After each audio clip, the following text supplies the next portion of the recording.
Une grande satisfaction à plusieurs titres. On avait beaucoup de craintes avant de démarrer ce tech élevage depuis longtemps, vu la crise économique, la crise que traverse l'agriculture.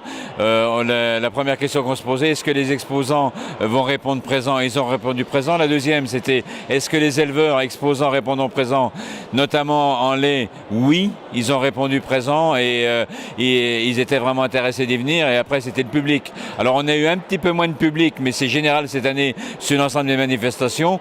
C'est pas énorme chez nous. On avait 8000 visiteurs l'an dernier. On estime à peu près 7500 qu'on peut venir. Par contre, l'énorme satisfaction, c'est de voir beaucoup de jeunes, à la fois des jeunes agriculteurs qui sont venus en grand nombre, des gens qui avaient envie d'échanger, envie de sortir de chez eux. On masque pas les problèmes, mais on vient pour essayer de les résoudre. Et puis surtout des scolaires, des étudiants, des gens venant d'autres professions pour nous apporter leurs compétences à travers nos différents concours, comme Agreen Proto, Agreen Startup. Des nouveautés comme Agreen Maintenance avec les jeunes en formation de machinisme, de maintenance de matériel qui sont là, enthousiastes de pouvoir y participer. Et une très très grande satisfaction que nos collaborateurs des chambres, qu'on dit pas facile à bouger, ont accepté de jouer le jeu d'Agreen Startup. Je vous rappelle, cette année Agreen Startup, 45 participants, la moitié venant des ingénieurs des chambres.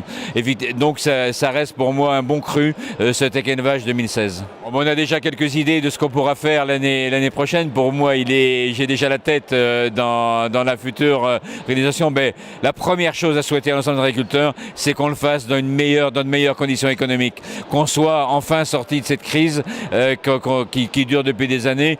Pas convaincu qu'on en sortira d'un seul coup, mais que les choses aillent mieux, qu'on ait une année de récolte satisfaisante, là aussi meilleure au niveau du climat que ce qu'on a connu cette année, et qu'on puisse recevoir l'an prochain les agriculteurs en nombre, avec beaucoup plus de perspectives, et puis que les exposants soient là, avec des agriculteurs ayant envie d'investir dans du matériel, ce qui est un peu moins le cas cette année, c'est sûr. Il faut faire le dos rond pour passer la crise, que l'an prochain on soit sorti de ça, et que les gens viennent là avec des perspectives d'évolution pour leur entreprise qui tireront toute une économie vers le haut.